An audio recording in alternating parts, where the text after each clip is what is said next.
Toppers वेच्या 6th लेक्चरमध्ये मुलांना तुमच्या सर्वांचं स्वागत आहे. क्वेश्चन डिस्प्ले करतोय पहा मी इथे. अशा दोन लाईन्स आहेत. कार्टेशियन फॉर्म मध्ये हे लाईनचं इक्वेशन आहे. ओके, क्वेश्चन असा आहे पहा. क्वेश्चन मी तुम्हाला असा विचारतो इथे की या दोन लाईन मधला डिस्टन्स काय. So is what is the distance between this two lines. किंवा क्वेश्चन असा पण विचारला जाऊ शकतो की हे जे दोन लाईन्स दिसतात ना हे कोप्लेनर आहेत का. या दोन लाईन्स मुलांना कोप्लेनर आहेत का असं क्वेश्चन विचारला जाऊ शकतो. बघा लक्ष द्या काय सांगतो मी तुम्हाला. हे जो दोन लाईन्स दिसतात ना, जर का दोन लाईन मध्ये काही सर्टन डिस्टन्स असेल ना, एका प्लेन मध्ये कधीच असू नाही शकत ते. बरोबर. समजा unless they are parallel. Parallel असेल तर डिस्टन्स असू शकतो त्यांच्यामध्ये, बट पॅरलल नाही आहेत.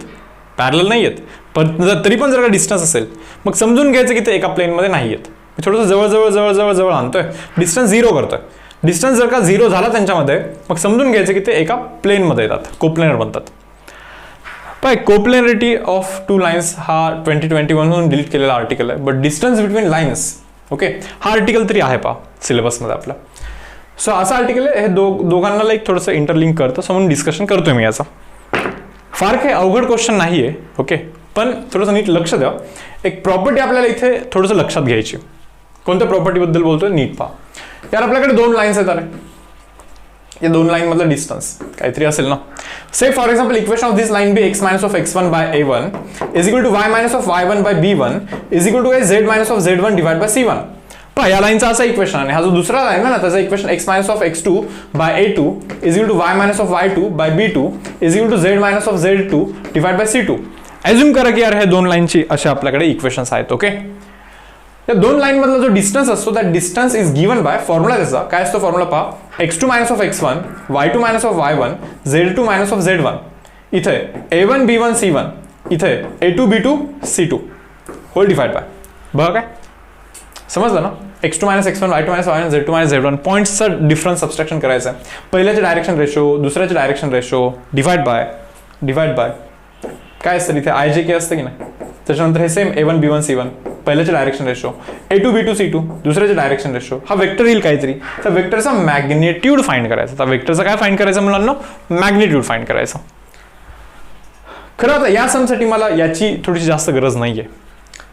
समजा जर का हे 0 झालं तर distance between them it will become 0.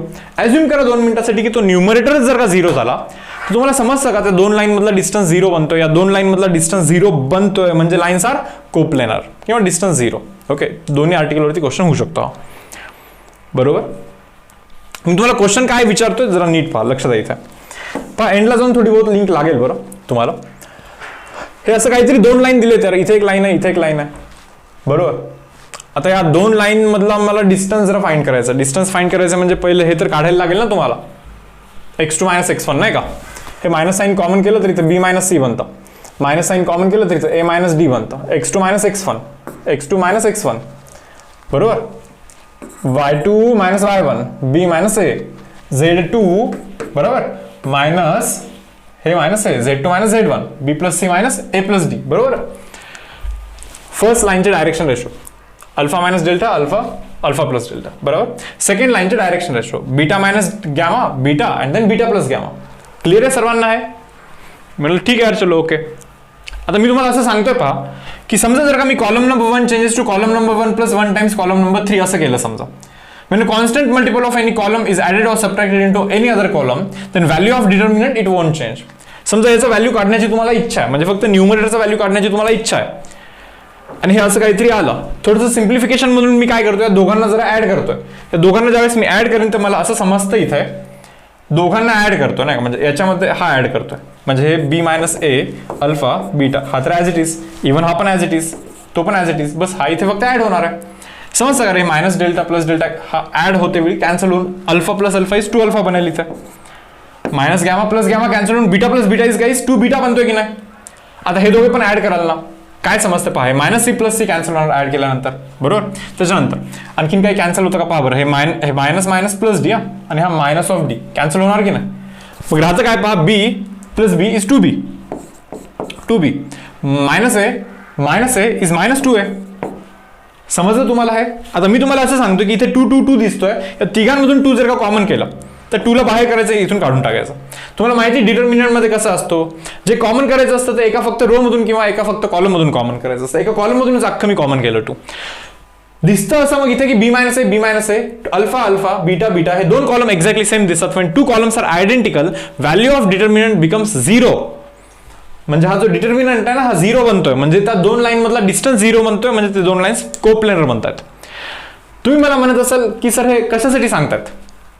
Okay, म्हणजे काय लिंक. आता पहा, आतापर्यंत जरी तुम्हाला लिंक लागली नसेल ना, ओके, तर पहा आता मी तुम्हाला एक्सप्लेन करतोय की एक्झॅक्टली याच्यामध्ये आणि मागच्या सममध्ये काय बेसिकली रिलेशन आहे. पण त्यासाठी मी तुम्हाला थोडासा टाइम देऊ का थोडासा? करा विचार, हे नीट बघा. ओके, स्क्रीनशॉट काढा, हे पण थोडंसं व्यवस्थित बघून घ्या. काही लिंक आहे का या दोघांमध्ये याचा थोडासा तुम्हाला विचार करायचा इथे. ओके, आता लिंक काय आहे मी तुम्हाला हे सांगतोय. पहा, थोडंसं असं गोष्ट नोटीस करू शकता का? पहा तुम्ही इथे मायनस साईन कॉमन केलं तर असं बनतं ना, बी मायनस सी. अरे याच्यामध्ये सी ऍड करा, बी बनतो. याच्यामध्ये परत सी ऍड करा, बी प्लस सी बनतो. मला सांगायचं असं आहे की यार एखादी गोष्ट ऍड करत असाल तर हे जे पॉईंट्स आहेत ना हे अरिथमॅटिक प्रोग्रेशन मध्ये बनतात. याच्यामध्ये गॅमा ऍड करा हे बनतं, याच्यामध्ये परत गॅमा ऍड करा हे बनतं.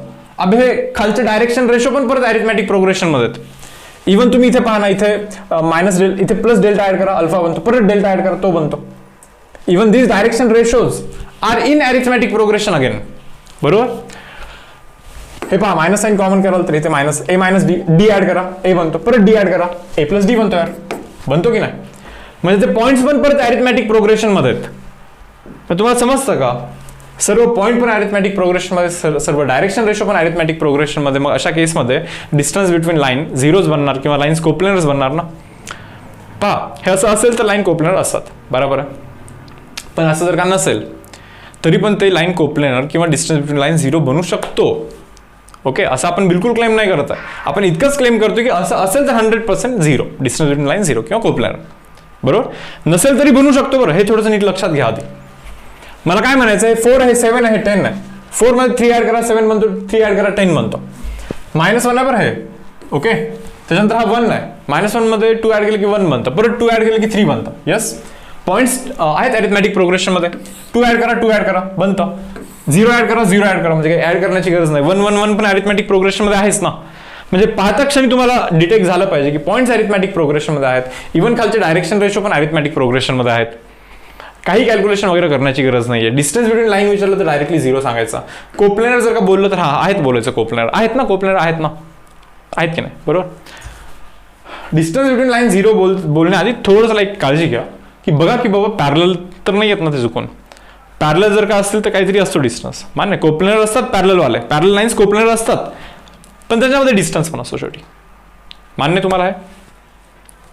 पॅरलल तर नाही आहेत कारण की डायरेक्शन रेशोचं काही मेळ नाही. इथे डबल आहे बरोबर, पण इथे थोडी ना डबल आहे, इथे डायरेक्टली 4 टाइम्स आहे. म्हणजे रेशोमध्ये नाही आहे, प्रोपोर्शनल नाही आहे. सो पॅरलचा विषय नाही आहे. सो म्हणून डिस्टन्स बिटवीन देम हमखास 0 आहे. कोप्लेनर पण आहे, डिस्टन्स बिटवीन लाईन पण 0 आहे. सो आय होप तुम्हाला हे समजलं असेल मुलांना. ओके, लक्षात ठेवाल का इथून पुढे points arithmetic progression, direction ratio पण arithmetic progression, that means distance between line is 0. Okay, इतकं फक्त लक्षात ठेवा. का सांगतोय? इन केस बाय चान्स जर का चुकून एक्झाममध्ये आला आणि एक्झाममध्ये टाइम जर का थोडासा कमी राहिला असेल ओके क्वेश्चन अटेम्प्ट करण्यासाठी, सो काही करण्याची गरज नाही, कॅल्क्युलेशन वगैरे डायरेक्टली मार्क करायचं. आय होप तुम्हाला हा सेशन आवडलाय. ओके, भेटूया आपण नेक्स्ट सेशनमध्ये. Till then bye everyone.